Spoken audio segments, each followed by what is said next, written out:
हम सभी ने कहानियों में यक्षिणियों के बारे में सुना है। प्राचीन ग्रंथों में भी इनके बारे में कई भयानक कहानियां मिलती हैं। यक्षिणी ये कोई आम भटकती आत्मा नहीं होती, ये बला की खूबसूरत होती है, इतनी सुंदर कि कोई भी इंसान अपना होश खो दे। दुनिया में कई ऐसे तांत्रिक और लालची लोग हुए जिन्होंने अपनी साधना से इन्हें वश में करने की कोशिश की, पर सच तो यह है कि यक्षिणी कभी किसी की गुलाम नहीं बनती। वो एक ऐसी अतृप्त शक्ति है जिससे अगर एक बार रिश्ता जुड़ गया तो मौत के बाद भी पीछा नहीं छूटता। कहते हैं अगर चांदनी रात के सन्नाटे में कोई यक्षिणी आपको आवाज दे और आप उसके बुलावे पर उसके पीछे चल दिए तो समझ लेना कि आपका वापस आना नामुमकिन है। वो आपकी जिंदगी की आखिरी रात होगी।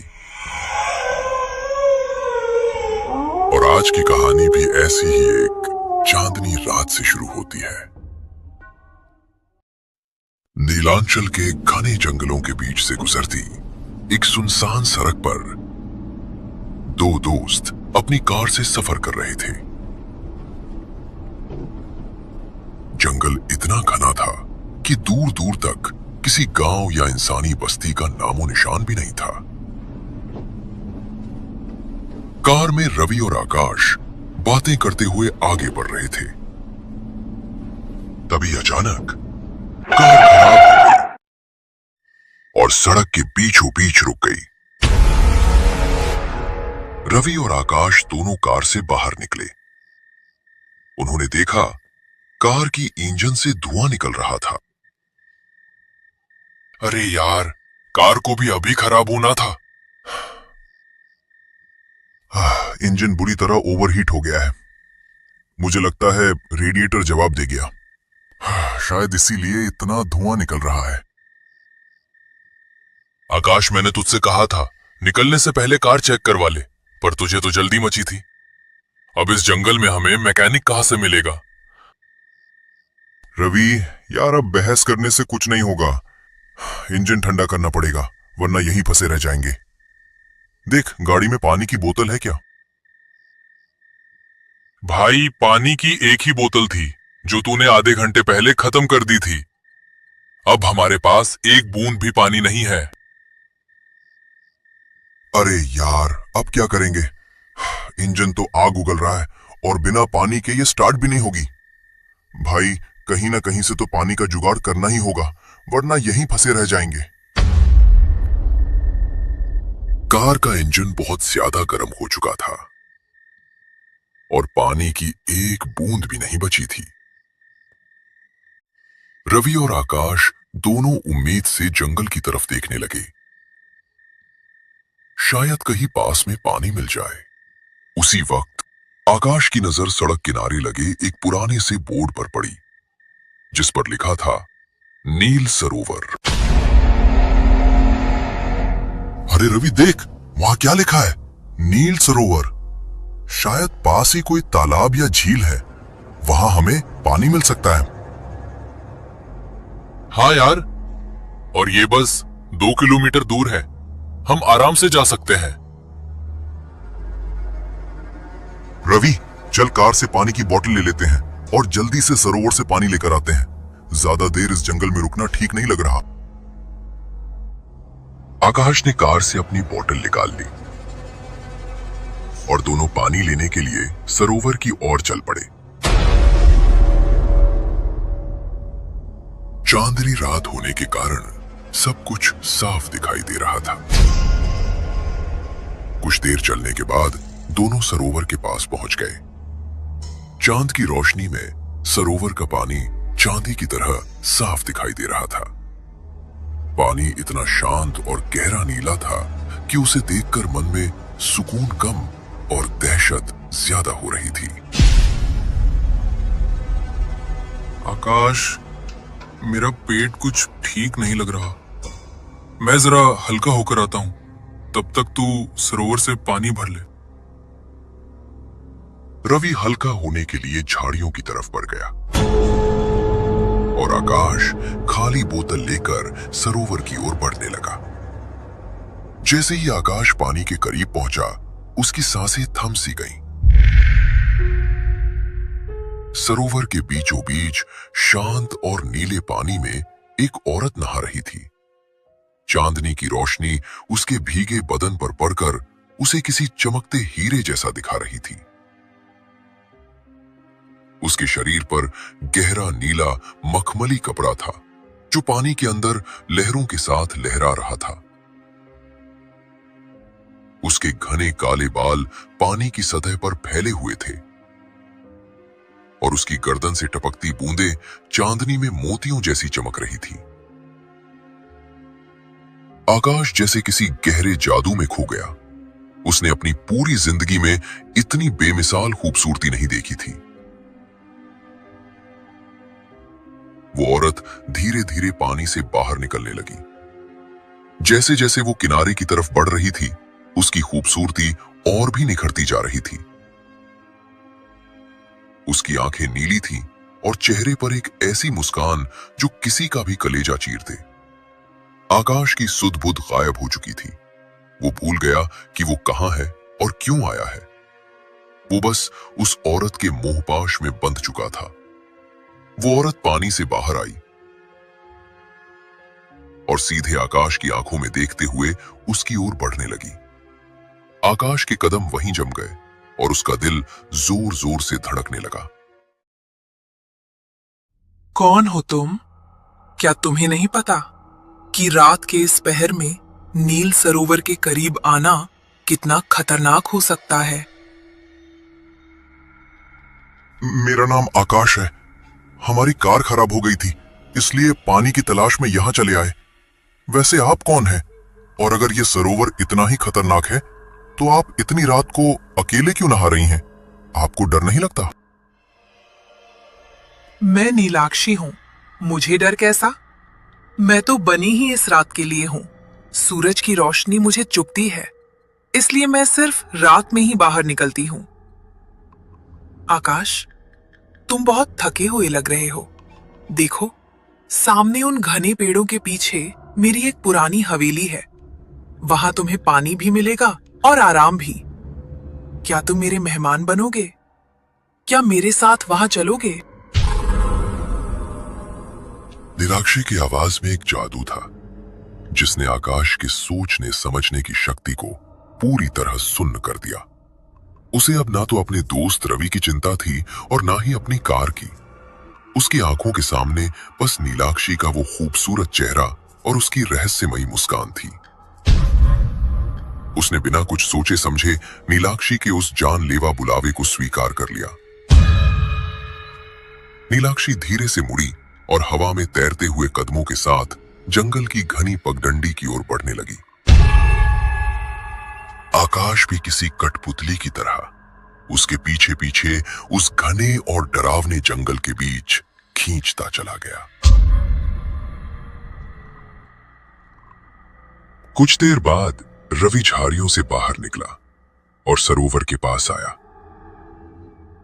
उसने चारों तरफ नजर दौड़ाई, लेकिन उसे आकाश कहीं भी दिखाई नहीं दिया।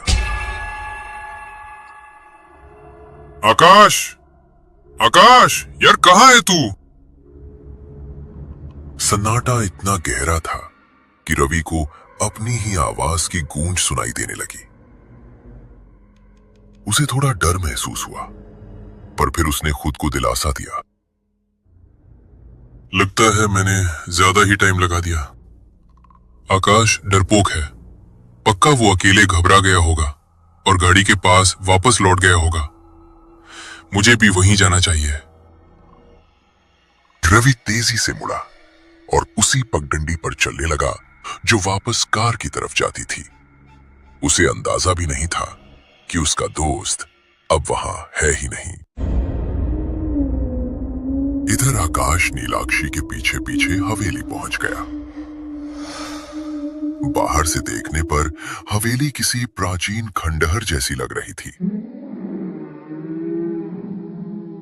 हवेली के अंदर हॉल के बिल्कुल बीचों बीच एक पुरानी नक्काशीदार कुर्सी रखी थी। उस पर एक बूढ़ा आदमी बैठा था जो बिल्कुल किसी मुर्दे जैसा दिख रहा था। उसकी खाल हड्डियों से चिपक गई थी और आंखें बिना पलक झपकाए शून्य में ताक रही थीं। ऐसा लग रहा था जैसे वो कोई इंसान नहीं बल्कि बरसों पुरानी कोई सजावटी चीज हो। आकाश उसे देखकर ठिठक गया, पर नीलाक्षी नहीं रुकी। वो सीधे लकड़ी की पुरानी और चरमराती सीढ़ियों से ऊपर की ओर बढ़ने लगी।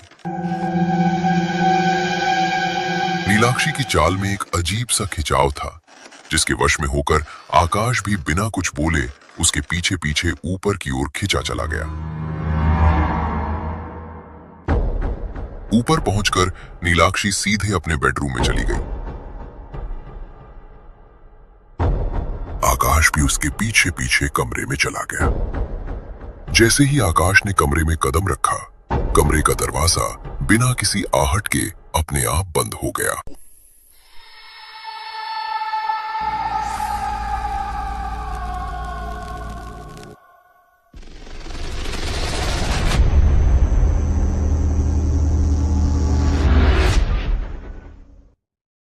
इधर रवि कार के पास पहुंच गया था, लेकिन आकाश को वहां ना देखकर रवि को घबराहट होने लगी।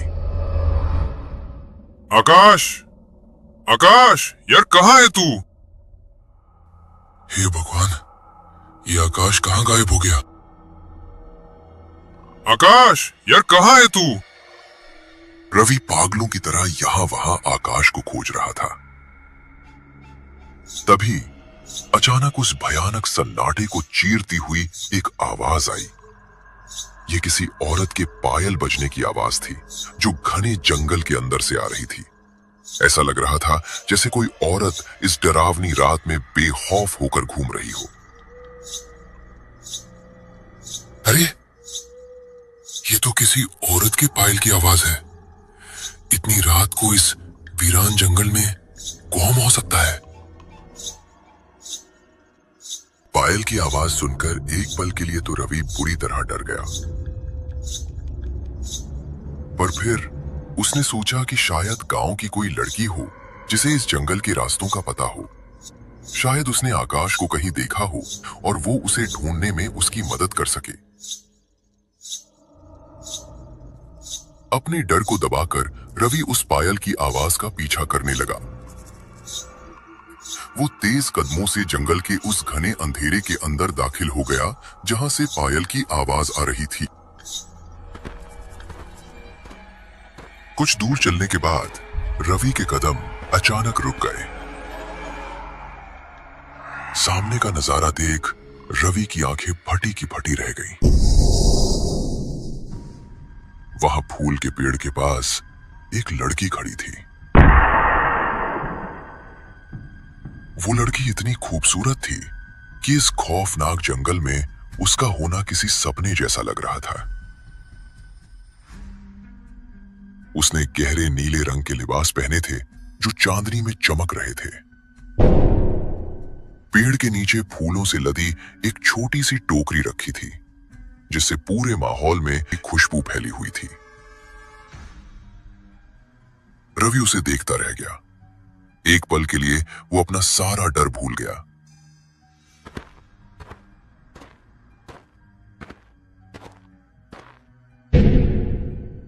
कौन हो तुम? इतनी रात में इस जंगल में फूल तोड़ने आई हो? क्या तुम्हें डर नहीं लगता? डर तो उन्हें लगता है जिन्हें रास्ता नहीं पता होता। मुझे इस जंगल का कोना कोना पता है। और ये फूल, ये रात रानी के फूल है। ये सिर्फ अंधेरे में ही खिलते हैं। वैसे आप कौन हैं? और इस जंगल में क्या कर रहे हैं? मैं रवि हूं, अपने दोस्त आकाश को ढूंढ रहा हूं। क्या तुमने किसी लड़के को देखा है जो जंगल में भटक गया हो? लोग अक्सर इस जंगल में रास्ता भटक जाते हैं। आप मेरे साथ मेरी हवेली चलिए। आज रात वहां रुक जाइए। कल सुबह होते ही हम आपके दोस्त को ढूंढ लेंगे। नहीं, शुक्रिया, पर मैं सुबह तक का इंतजार नहीं कर सकता। जब तक मैं आकाश को ढूंढ नहीं लेता, मैं चैन से नहीं बैठूंगा। रवि के मना करते ही नीलाक्षी के चेहरे के भाव पूरी तरह बदल गए। उसकी नीली आंखों में एक अजीब सा गुस्सा और कड़वाहट उतर आई।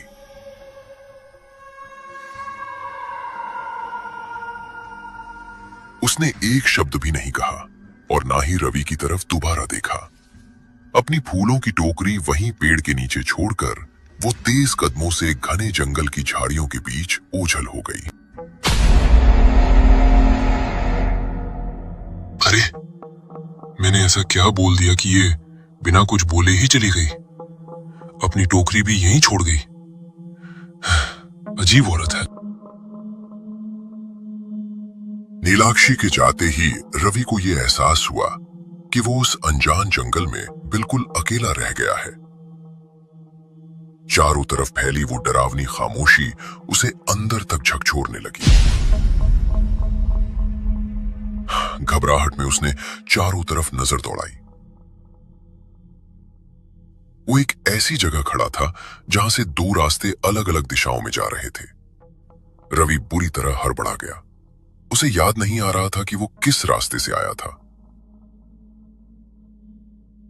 वो पागलों की तरह कभी दाएं देखता तो कभी बाएं, पर चांदनी की उस धुंधली रोशनी में उसे कुछ समझ में नहीं आ रहा था। दोनों रास्ते एक जैसे ही लग रहे थे।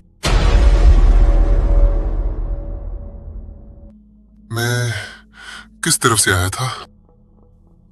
ये दोनों रास्ते एक जैसे क्यों दिख रहे हैं? हे भगवान, अब मैं कहां जाऊं? रवि ने अपनी तेज होती धड़कनों को काबू किया और एक लंबी सांस ली। उसने हिम्मत जुटाई और दाएं वाले रास्ते पर अपने कदम बढ़ा दिए। उसके मन में बस एक ही उम्मीद थी कि ये रास्ता उसे उसकी कार और उस पुरानी सड़क तक वापस ले जाएगा। चांदनी की धुंधली रोशनी में वो तेज तेज चलने लगा, पर जैसे जैसे वो आगे बढ़ रहा था उसका डर और गहरा होता जा रहा था। उसे एहसास होने लगा कि जंगल और भी घना और डरावना होता जा रहा है। रवि को अब कुछ समझ नहीं आ रहा था कि वो सही जा रहा है या और गहराई में फंसता जा रहा है। तभी अचानक उसे एक पेड़ के पास मध्यम चमकती हुई रोशनी दिखाई दी। रवि वहीं रुक गया। गौर से देखने पर रवि हैरान रह गया। एक पुराने विशाल पेड़ के नीचे एक लालटेन जल रही थी। उसकी पीली रोशनी उस अंधेरे में एक उम्मीद की किरण जैसी लग रही थी। लालटेन की उस हल्की रोशनी में रवि ने देखा कि वहां पेड़ के पास कोई बैठा हुआ था, शायद कोई आदमी।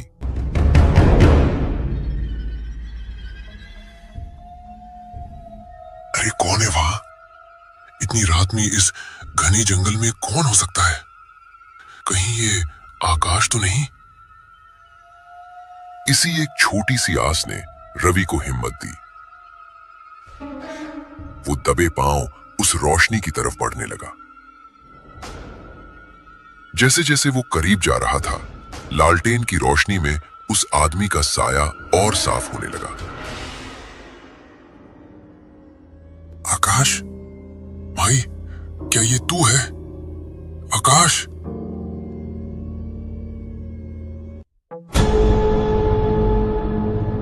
कौन हो भाई? लगता है इस अंधेरे में किसी को ढूंढ रहे हो। वो मेरा दोस्त आकाश, वो इस जंगल में खो गया है। मैं उसे ही ढूंढ रहा हूं। मुश्किल है, बहुत मुश्किल है तुम्हारे दोस्त का बचना। अगर यक्षिणी के बुलावे पर वो उसके साथ चला गया होगा तो वो कभी लौट कर नहीं आएगा। यक्षिणी? कौन यक्षिणी? यक्षिणी वो खूबसूरत मौत का साया है जो नीलांचल के इस जंगल में भटकती है। बरसों पहले किसी ने उसे अपने वश में करके यहां इस जंगल की हवेली में कैद रखा था। पर भला कोई कभी मौत को कैद कर सका है?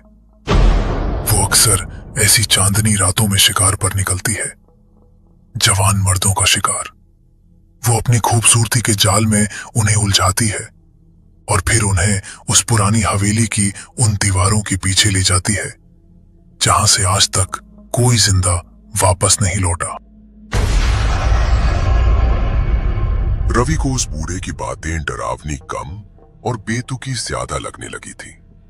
उसे लगा कि शायद ये बूढ़ा इस वीराने में अकेले रह रहकर पागल हो गया है और उसे फालतू की कहानियों से डरा रहा है।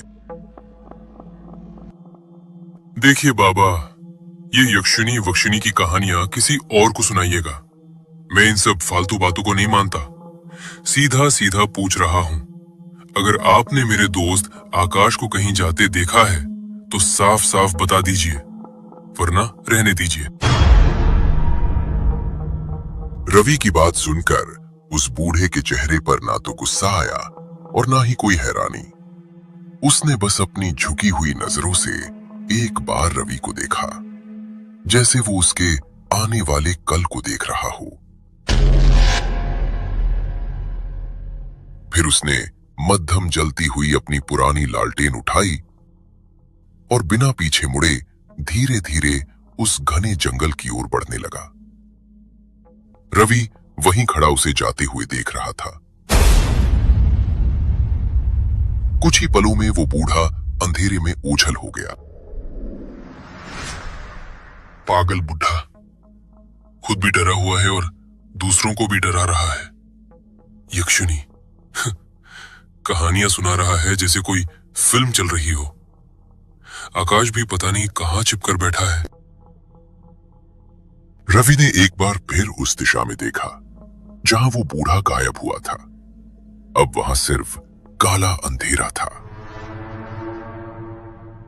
रवि ने अपना रुख बदला और उस रास्ते पर कदम बढ़ा दिए जो झाड़ियों के बीच से होकर गुजरता था। उसे यकीन था कि वो सही दिशा में जा रहा है, पर उसे क्या पता था कि उस बूढ़े का खामोश होकर जाना असल में एक आखिरी चेतावनी थी।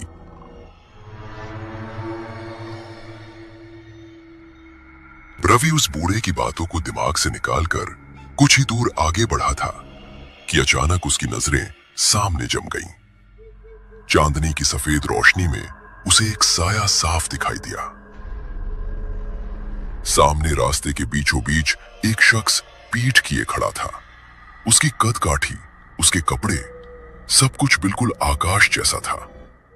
रवि ने देखा कि उस आदमी के हाथ में पानी की खाली बोतल थी। रवि को अपनी आंखों पर यकीन नहीं हो रहा था। उसका दोस्त ठीक उसके सामने खड़ा था, पर एक अजीब सी बात थी। आकाश बिल्कुल पत्थर की मूरत बना हुआ था। न कोई हलचल, न कोई आवाज। वो बस उस घने जंगल की गहराई की तरफ मुंह किए खड़ा था, जैसे किसी का इंतजार कर रहा हो। बिना देर किए रवि तेजी से आकाश की ओर बढ़ा। आकाश, तू यहां कैसे आ गया? तुझे अंदाजा भी है मैं कब से पागलों की तरह तुझे पूरे जंगल में ढूंढ रहा हूं?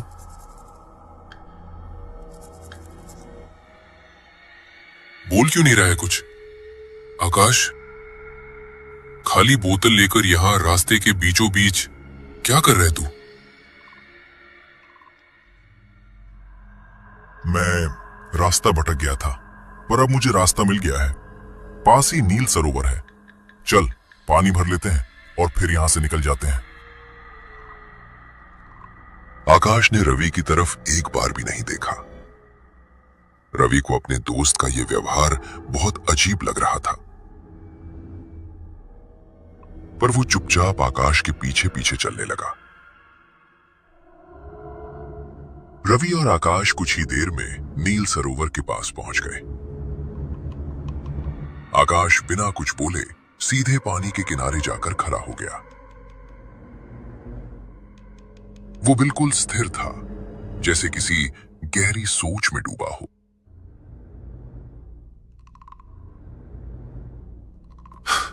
क्या हुआ आकाश? रुक क्यों गया? पानी क्यों नहीं भर रहा? क्या देख रहा है वहां? आकाश ने अपनी गर्दन नहीं घुमाई, बस अपनी उंगली से पानी की सतह की ओर इशारा किया। रवि, देख, पानी में कितनी सुंदर मछली है, बिल्कुल चांदी जैसी चमक रही है। इतनी सुंदर मछली मैंने आज तक नहीं देखी। आकाश की बात सुनकर रवि की उत्सुकता बढ़ गई। वो आकाश के पास गया और झुककर पानी में देखने लगा। सरोवर का पानी आईने की तरह साफ था। रवि ने देखा कि उसके बगल में खड़े शख्स की परछाई पानी में पड़ रही है, लेकिन वो परछाई आकाश की नहीं थी, वो नीलाक्षी की परछाई थी।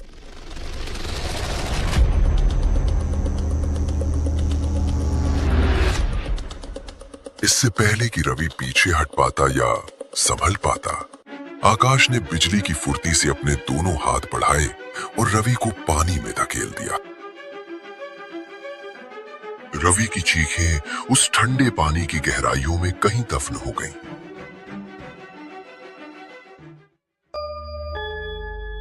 और नीलाक्षी, वो तो फिर से किसी और मुसाफिर के इंतजार में उस अंधेरी हवेली की ओर लौट गई।